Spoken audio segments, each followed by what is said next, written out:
Դանիելյան որոշումը ձեզ է ոգևորել, ձեզ համար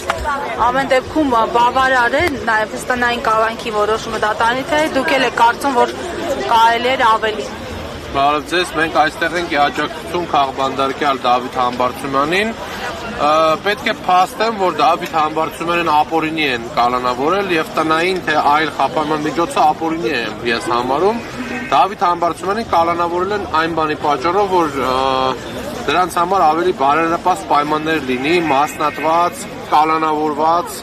ընդդիմադիր քաղաքական գործիչներին իրարից հեռացնել, քանի որ ընդդիմությունը միասնական տեխնացու էր ընտրել Դավիթ Համբարձումյանին որպես իմպիչմենտի վարչապետի տեխնացու։ Եվ այո, այսինքն մենք չենք կարող ուրախանալ փոքր անարդարությամբ կամ փոքր անօրինականությամբ, որովհետև սա անօրինականությունն է, սա Դավիթ Համբարձումյանը եւ կան նաեւ այլ քաղաքապետներ, քաղաքական գործիչներ, բարերարներ, սրբազաններ, հոգևորականներ, ովքեր կալանավորված են։ Նարեկ Սամսոնյանն այսօր 10 օր եւ ավել, այսօր 11-րդ օրն իրականացնում է հացադուլ, եւ այս ամեն ինչը խոսում է հետեւյալի մասին, որ Հայաստանում չկա խոսքի ազատություն, կան իր ուրախություն մեծ, որ կան դատավորներ, որոնք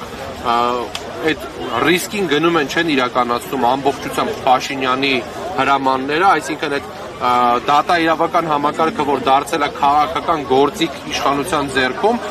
որպես ռեպրեսիոն գործընթաց են իրականացնում դատական պրոցեսները, ոչ թե որպես արդարադատություն։ Եվ Դավիթը կարող էր այո չվերադառնալ Հայաստան, իմանալով, որ նա կալանավորվելու է, իմանալով, որ նրան բանտարկելու են, նա վերադարձել է, որպեսզի պայքարի։ Մենք այստեղ ենք, որպեսզի աջակցենք նրա պայքարին եւ միասնական պայքարենք, որպեսզի ընդհանուր առմամբ կարողանանք ազատագրել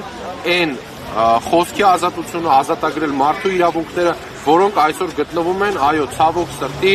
գտնվում են այն իրավիճակում, որը չի համապատասխանում որևէ ժողովրդական երկրի, որևէ ժողովրդավարության սկզբունքների հետ անհամապատասխան։ Շնորհակալություն։